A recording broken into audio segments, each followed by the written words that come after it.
នចូលឆ្នាំប្រពៃណីជាតិខ្មែរចាំចាយផងទឹកមកពីខាងស្ទមអីគេនឹងចាចាផ្ដល់ជូនឲ្យក្រុមការងាររបស់ Honda ពេញវងស្ពានកំពង់ក្ដីរហូតមកដល់តាំងពីថ្ងៃបើកសម្ពោធនៃហាងពេញវងស្ពានកំពង់ក្ដីរហូតមកដល់ឥឡូវមានរយៈកាល1 ឆ្នាំ 3 ខែតែក្នុងរយៈពេលត្រឹមតែ1 ឆ្នាំ 3 ខែ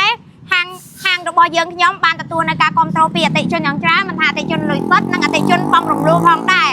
ដោយយើងបានមានការជួយសម្រួលដល់អតិថិជនជាច្រើនសម្រាប់អតិថិជនដែលមានបញ្ហាបង់គេយឺតថប់ធានាឲ្យគេក៏ដូចជាបងដែលជាពាក់ធនាគារមកដាក់ពាក្យបង់រំលោភនៅហាងលក់ម៉ូតូហាងពេញវងស្ពានកំពង់ក្ដីគឺជួយសម្រួលចេញម៉ូតូជាច្រើនដើម្បីបងបានម៉ូតូយកទៅប្រើប្រាស់ក៏ដូចជាទៅធ្វើការប្រកបមុខរបរអាជីវកម្មផ្សេងនៅក្នុងសេដ្ឋកិច្ចបច្ចុប្បន្ននេះមិនថាប្រទេសកំពុងអភិវឌ្ឍឬក៏ប្រទេសអភិវឌ្ឍបានបង្កើតនៅកម្មវិធីបង់រំលោះដើម្បីឲ្យប្រជាពលរដ្ឋមានភាពងាយស្រួលនៅក្នុងការយករបស់ទៅប្រើប្រាស់មិនចាំបាច់យកលុយទាំងដុំទៅទិញទាំងមូលអាចគ្រាន់តែចំណាយលុយបន្តិចបន្តួចក៏អាចយកម៉ូតូឬក៏យកទ្រព្យទៅជិះបានផងដែរយើងខ្ញុំទាំងអស់គ្នាមានតែម្រាមដៃ10អរគុណក្រុមហ៊ុន NCX Cambodia ដែលបានបង្កើតកម្មវិធីនេះឡើងក៏ដូចជាបាន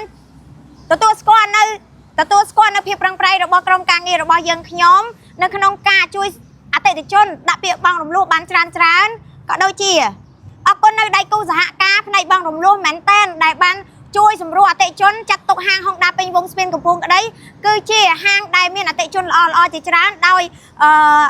សិក្សាសម្រួលជូនអតិថិជនដែលមានបញ្ហាខ្លះផងដែរជូនពរឆ្នាំថ្មី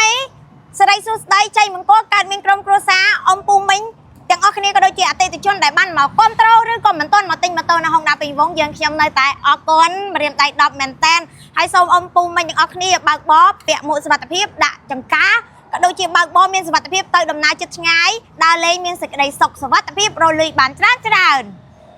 អរគុណអ៊ំពូមីងទាំងអស់គ្នា